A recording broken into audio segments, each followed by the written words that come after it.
जिल्ह्यात मागणीनुसार पुरेशा प्रमाणात एलपीजी साठा उपलब्ध. जिल्हाधिकाऱ्यांचे आवाहन. समस्याचे निराकरणासाठी जिल्हा स्तरावर नियंत्रण कक्ष स्थापन.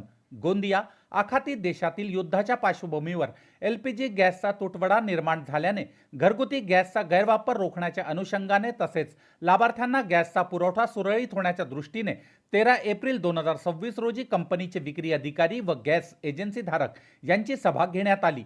गॅसचा पुरवठा मागणीप्रमाणे समाधानकारक असल्याचे विक्री अधिकारी व गॅस एजन्सी धारक यांनी कळवले आहे. जिल्ह्यात आज रोजीपर्यंत मागणीनुसार पुरेशा प्रमाणात एलपीजी साठा उपलब्ध आहे. त्यामुळे ग्राहकांनी बुकिंग करण्यासाठी अवास्तव घाबरू नये. तसेच गॅस सिलेंडर करता गॅस एजन्सी बाहेर किंवा गोदामात गर्दी करू नये.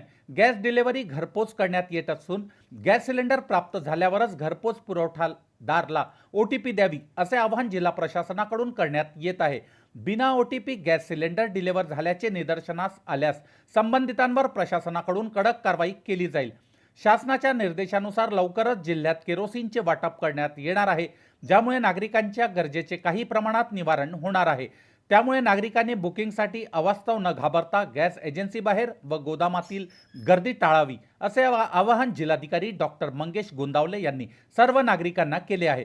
नागरिकांच्या समस्यांचे निराकरण करण्यासाठी जिल्हा स्तरावर नियंत्रण कक्ष स्थापन करण्यात आला असून त्याचा क्रमांक खालील स्क्रीनवर दिलेला आहे. नागरिकांनी यावर आपल्या तक्रारी किंवा समस्या नोंदवू शकतात.